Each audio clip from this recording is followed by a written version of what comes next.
Buenas, mi nombre es María Álvarez y les voy a hablar sobre las prácticas de laboratorio de antenas y propagación.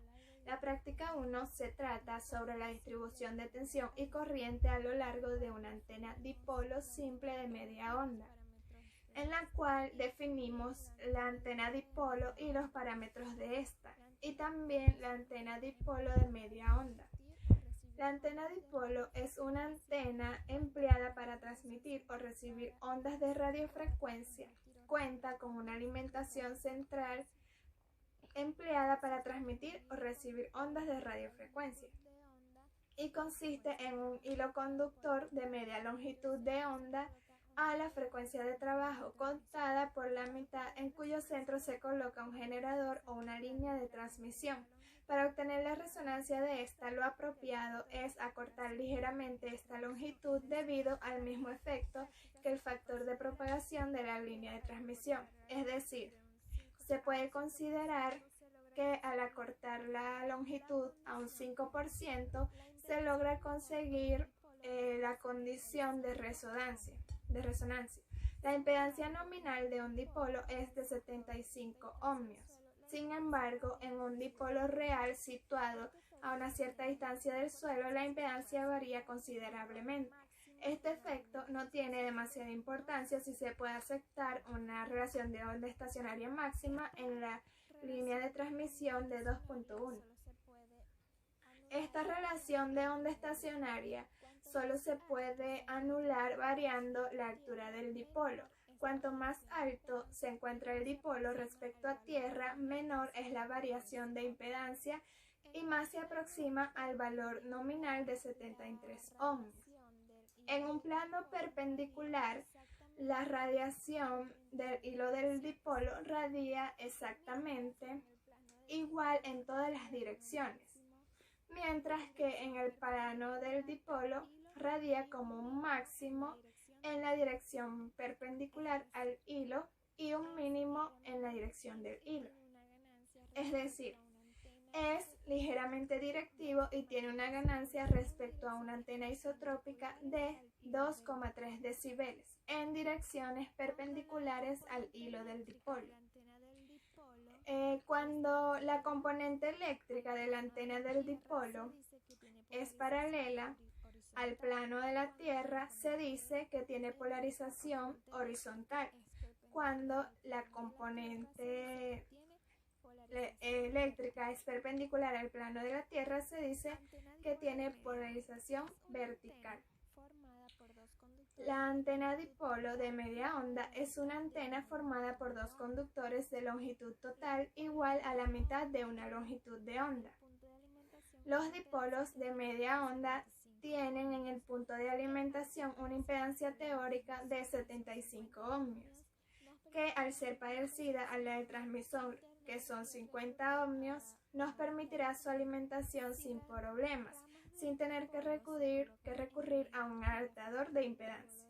Si las ramas del dipolo se colocan en V invertida formando un ángulo de 120 a 90 grados, su impedancia desciende acercándose hasta los 50 ohmios, lo que parece ser ideal.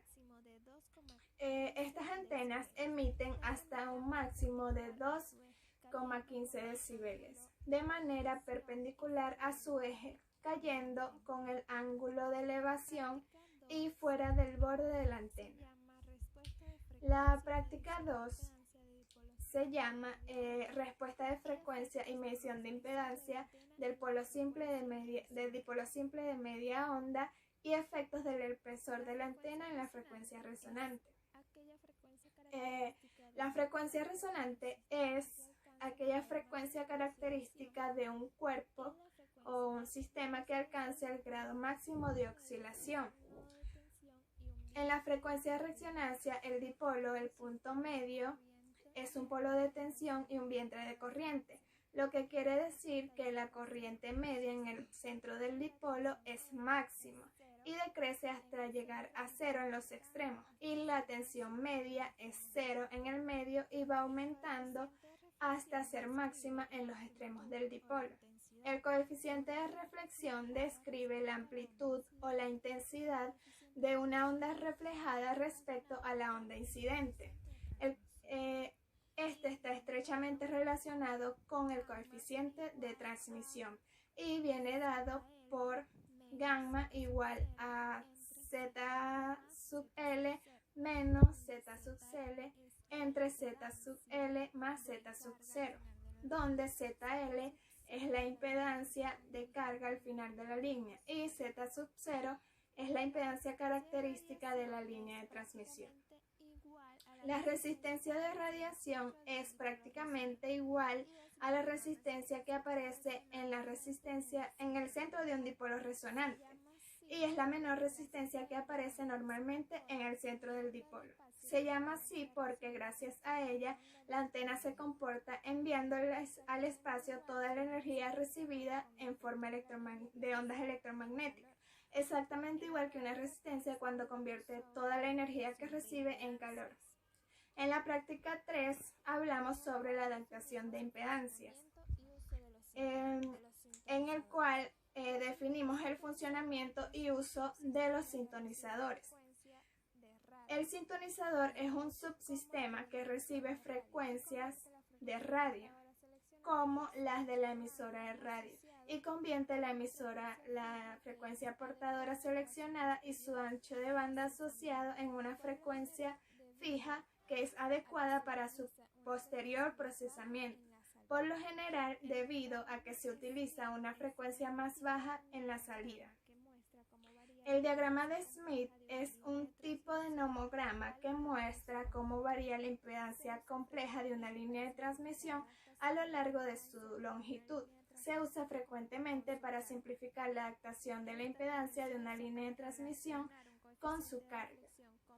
Esta también se usa para relacionar un coeficiente de reflexión complejo con una impedancia compleja.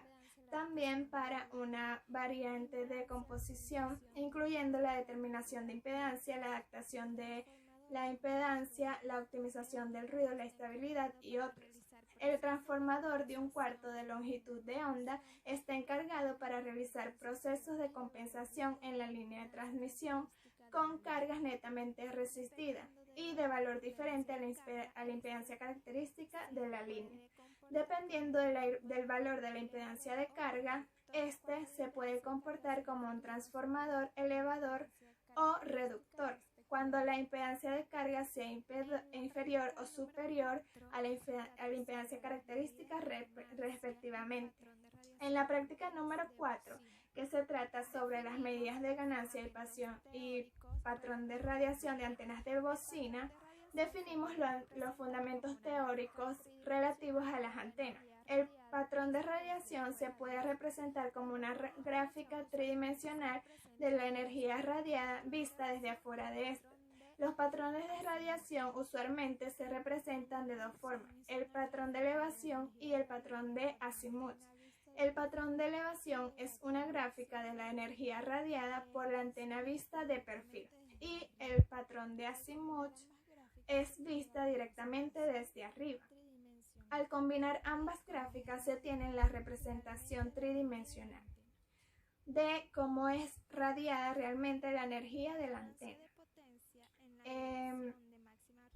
La ganancia de potencia en la dirección de máxima radiación se produce por el efecto de la directividad al encontrarse la potencia en la zona indicada en el diagrama de radiación. La ganancia y la directividad son cantidades que definen la capacidad de concentrar energía de una antena en una dirección particular y están directamente relacionadas con el patrón de radiación de la antena.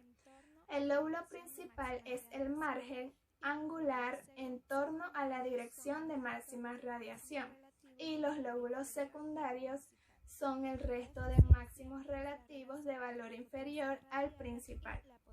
La eficiencia es la relación entre la potencia radiada y la potencia entregada a la antena. También se puede definir como la relación entre la ganancia y la directividad. El ancho de haz de media potencia es el ancho angular total entre los dos puntos que están entre decibeles, abajo del pico de las principales.